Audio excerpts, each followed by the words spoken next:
सोमवार के दिन तू मेरे मंदिर के दरवाजे पर चौखट पर बैठ जाना, और दूसरा प्रतिदिन शाम के समय पर तू बेलपत्री के पेड़ के नीचे बैठ जाना।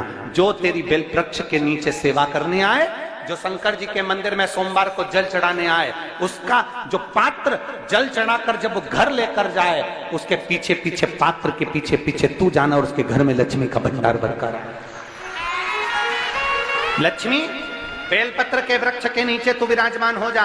उस बेलपत्र के वृक्ष के नीचे जो बुआरी लगाए, सेवा करे, चाकरी करे, एक बेटी को जैसे बड़ा करते हैं वैसे बेलपत्री के वृक्ष को जो बड़ा करे, बेलपत्री के वृक्ष का जो पालन करे, पोषण करे, उसकी संभाल करे, उस बेलपत्री के वृक्ष को जैसे जैसे वो उन्नति करे, वैसे वैसे उसके घर में समृद्धि बढ़ते जाए। उस जिसका खुद का मकान नहीं हो, खुद का मकान नहीं हो, किराए के मकान में रहते रहते जिंदगी बीत रही हो, खुद का नहीं, और बहुत दुख का जीवन चल रहा हो, बहुत कष्ट का जीवन, बहुत अपना खुद का कोई मकान नहीं, मान लो प्लाट है पर मकान बन नहीं रहा, या कोई प्रॉपर्टी अपनी नहीं बन रही, तो हम इस व्यासपीठ से कहना चाहेंगे कि एक प्रयोग अवश्य करिएगा, एक प्रयोग अवश्य करिए। अपने आसपास के 5-6 बेलपत्र के वृक्ष देख लीजिए, अपने आसपास के नजदीक के 5-6 बेलपत्र के बड़े बड़े वृक्ष देख लो या छोटे वृक्ष देख लो। उन 5-6 वृक्ष को धीरे धीरे उनकी सेवा करना प्रारंभ करो, उन वृक्षों को बड़ा करना प्रारंभ करो, उन वृक्ष के नीचे सफाई करना प्रारंभ करो, उन वृक्ष को जल देना प्रारंभ करो, उन वृक्ष को आप खाद देना प्रारंभ करो, उन वृक्ष की सेवा संभाल करना प्रारंभ कर दो, उस वृक्ष के नीचे बुआरी काटना प्रारंभ कर दो, झाड़ू लगाना प्रारंभ कर दो, उस वृक्ष के नीचे सफाई करना प्रारंभ कर दो। उस बेलपत्री के 5-6-7 वृक्ष को आप गोद ले लो। गोद लेना मतलब मैं इसकी सेवा करूंगा, मैं इसमें जल दूंगा, मैं इसके खाद दूंगा, मैं इसकी सेवा करूंगा, कुछ मत करो, बस केवल इस शरीर से उस बेलपत्र के वृक्ष की सेवा करना रोज प्रारंभ कर दो। 6 महीना इंतजार करना और 6 महीना लगातार सेवा करना, 7वां महीना आपका और हमारा, और बताना कि भोलेनाथ ने प्रॉपर्टी दिलाई कि नहीं दिलाई और आगे बढ़ा है।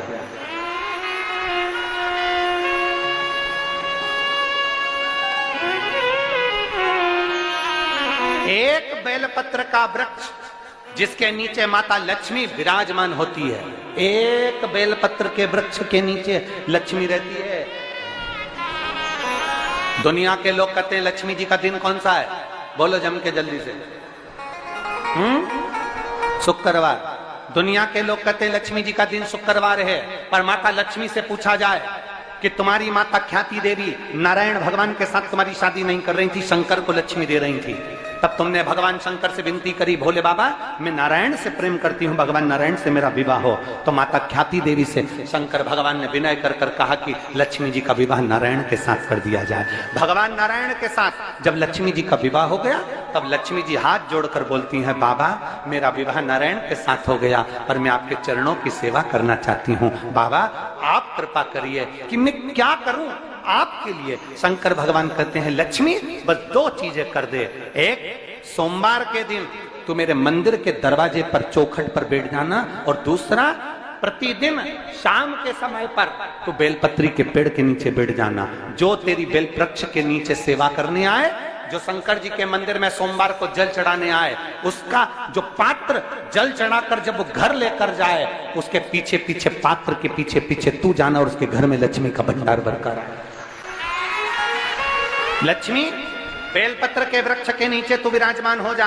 उस बेलपत्र के वृक्ष के नीचे जो बुआरी लगाए, सेवा करे, चाकरी करे, एक बेटी को जैसे बड़ा करते हैं वैसे बेलपत्री के वृक्ष को जो बड़ा करे, बेलपत्री के वृक्ष का जो पालन करे, पोषण करे, उसकी संभाल करे, उस बेलपत्री के वृक्ष को जैसे जैसे वो उन्नति करे, वैसे वैसे उसके घर में समृद्धि बढ़ते जाए, उसके घर में वैभव बढ़ते जाए। ये शंकर भगवान माता लक्ष्मी से करे, भगवान शिव माता लक्ष्मी से करे। तो भस्म, अगर शिव के मंदिर में भस्म मिल जाए, शंकर पर चढ़ी हुई भस्म अगर मिल जाए तो, और अगर भस्म ना मिले ना, तो शंकर के जो शंकर भगवान का जो शिवलिंग है, शिवलिंग के आसपास में जो जलाधारी है, यहाँ अगर भस्म ना मिले तो इस जलाधारी पर अपना हाथ स्पर्श कर कर अपने तन पर उसको लगाकर जरूर आओ। भस्म एक शंकर पर चढ़ा हुआ जल, दूसरे नंबर पर है शंकर पर चढ़ी हुई भस्म। ये दो स्पर्श जरूर, स्पर्श। एक भस्म का एक बड़ा सुंदर चरित्र आता है। दूसरा, जिस भूमि पर बैठकर कथा सुनो उसकी रज को अपने मस्तक पर थोड़ा सा लगाकर अवश्य जाओ, वो जीवन का एक आनंद है। और शंकर के मंदिर में जाओ तो दो चीजें अवश्य लेकर आओ। पहला, शंकर जी पे चढ़ा हुआ, जम के बोलो, जल अवश्य लेकर आओ। क्योंकि जब तुम जल लेकर आते हो, पात्र लेकर आते हो, तो मेरा महादेव लक्ष्मी जी को तुम्हारे पीछे पीछे तुम्हारे घर तक भेज देगा। चढ़ी हुई बेलपत्र मत खाओ, लोग कहेंगे शंकर पर चढ़ा हुआ ये मत खाओ। हम इस व्यासपीठ से निवेदन करना चाहेंगे कि आप अगर दिल रखकर अपने बाबा से कहोगे ना, तो बाबा पर चढ़ा हुआ जो जल है ना, वो जल साधारण नहीं रहता। मेरा भोलेनाथ जब दुनिया को अमृत देता है तो तुमको भी अमृत दे देता है। दो चीजें कभी मत छोड़ो। अगर मंदिर में गए हो तो दो चीजें कभी मत छोड़ो। कथा में गए हो तो दो चीजें कभी मत छोड़ो। एक, कथा श्रवण करना। दूसरा, जहां कथा बैठकर सुनते हैं वहां की रज को अपने मस्तक पर लगाना। कथा सुनने के बाद आप यहां से जाओ, भले दरी बिछी है, आसन बिछा है, कारपेट बिछा है, उस पर अपना हाथ फेर कर उस रज को अपने मस्तक पर जरूर लगाओ।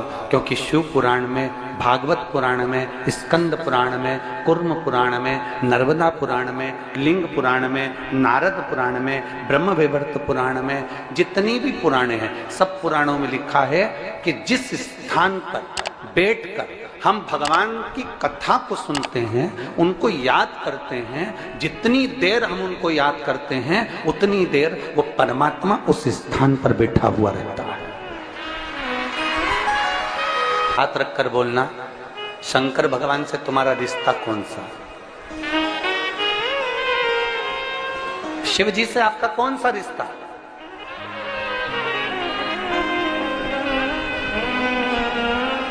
शंकर भगवान को आप क्या मानते हो?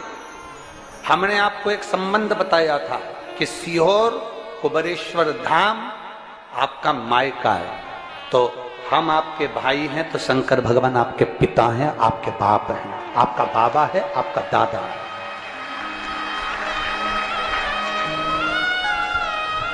अब आपसे हम प्रश्न करें, उत्तर मेरी कुरुत की बहनें भी देंगी और मेरे जीजा उन भी देंगे और मेरी बेटियां और मेरे बेटे देंगे उत्तर। आपसे प्रश्न करें, अगर बेटी को दुख होगा तो क्या वो अपने बाप से नहीं कहेगी? बोलो तो जम के। बेटी को तकलीफ है वो अपने बाप से ना कहेगी। बेटे को तकलीफ है तो वो अपने पिता से, अपनी माँ से नहीं कहेगा, मम्मी मुझे ये तकलीफ है, पापा मुझे ये दुख है, माँ मुझे ये तकलीफ है, पिताजी मुझे ये कष्ट है। क्या वो अपने माँ बाप से नहीं कहेंगे? क्या वो अपने माँ बाप से विनय नहीं करेंगे? और माँ, पिता, फिर उसके करीब में, उसके नजदीक में जो भी होता है वो माँ बाप निकाल कर उसको दे देते हैं, माता पिता उसको दे देते हैं। माता, लोग कहते हैं कि शंकर जी पे चढ़ा हुआ जल मत पियो, लोग कह देते हैं शंकर जी पे चढ़ी हुई बेलपत्र मत खाओ। कोई इस बहन से पूछे, सुनीता सोनी से, कि शंकर पर चढ़े हुए जल से उसकी गांठ जो डबल से उसके शरीर में आ गई थी वो समाप्त हो गई, तो जरा विश्वास करिएगा कि एक बेटी अपने माँ बाप से ही तो कहेगी, और बाप के पास में जो होगा वही तो अपनी बेटी को देगा दुख को मिटाने के लिए। तो मेरे शंकर भगवान के पास तो उसका चढ़ा हुआ जल है। दूसरा, जिस भूमि पर बैठकर कथा सुनो उसकी रज को अपने मस्तक पर थोड़ा सा लगाकर अवश्य जाओ, वो जीवन का एक आनंद है। और शंकर के मंदिर में जाओ तो दो चीजें अवश्य लेकर आओ।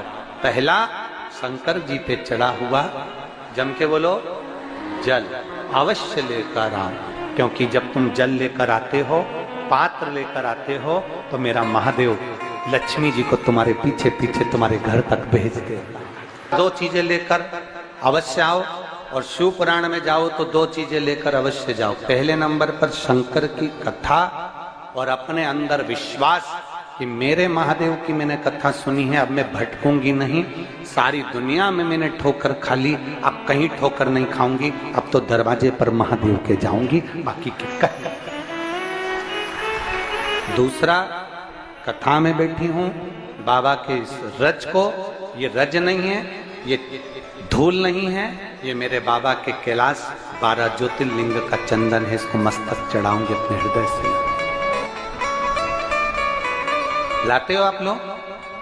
हाथ उठाओ जरा, रख लो, बहुत बढ़िया, प्रणाम आपको सभी को, नमन। 2 बूंद जल लेकर आओ, पगला नहीं पियो तो उस जल को अपने घर में छींट दो।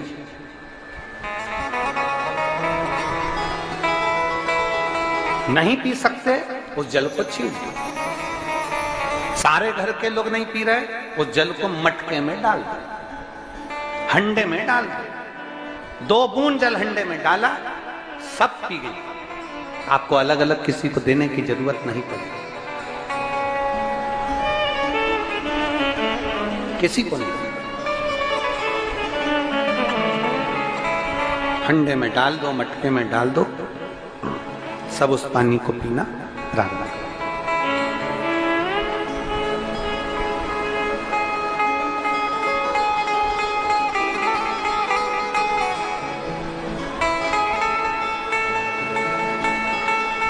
उस जल के महत्व को जो बच्चों का दर्द नहीं देख सकते, जब माता पिता अपने बच्चों का दर्द नहीं देख सकते, तो देव अधिदेव महादेव तुम्हारा दर्द कैसे देखेंगे? वो भी तो काटेंगे तुमको, वो भी तो कष्ट मिटाएंगे। 2 चीजें कथा में जाकर ले। एक, जहां जगह मिल जाए वहां बैठकर कथा सुनो। धूप लगे, पंडालों की इतनी व्यवस्था नहीं हो पाती है, पंडाल लगाने वाले, टेंट लगाने वाले टेंट लगा लगा के थक जाते हैं, तो अपने साथ एक छाता लेकर चलो। 2 पानी की जम के बोलो जरा, बोतल, बिछाने की दरी अपने साथ लेकर चलो। लोगों ने उमा महेश की कथा अपने जीवन में धारण करी कि नहीं करी वो हमको नहीं स्मरण है, पर एक बात का स्मरण करिएगा, ये जो कथा चल रही है ये गौरी शंकर चल रही है। इसके बाद में जो अमलेश्वर में कथा है वो कौन सी है? समर्पण शिव महापुराण कथा। उस समर्पण शिव महापुराण की कथा जब 2 तारीख को विराम हो जाएगी, तब उसके बाद में जो कथा 6 जून को प्रारंभ होगी सोलापुर महाराष्ट्र में, उस कथा का नाम रहेगा उमा महेश शिव महापुराण की कथा। उसको जरूर सुनो।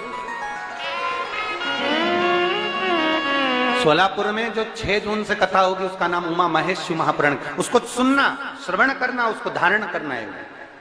उसमें इतने प्रश्न माता उमा ने भगवान महेश से करे हैं, और महेश भगवान शंकर उसका हर प्रश्न का उत्तर दे रहा है। भगवान महेश भगवान शंकर हर प्रश्न का उत्तर। बाबा बोले माता उमा ने भगवान शिव जी से, महेश भगवान से, भगवान शंकर से करेंगे, बाबा भोलेनाथ जी बताओ, संसार में जन्म लेने वाले व्यक्ति के जीवन में उसके भाग्य में अगर सुख नहीं है, उसके भाग्य में खुशियां नहीं है, उसके भाग्य में कोई अच्छा है ही नहीं, तो वो जीव क्या करेगा? वो जीव क्या करेगा?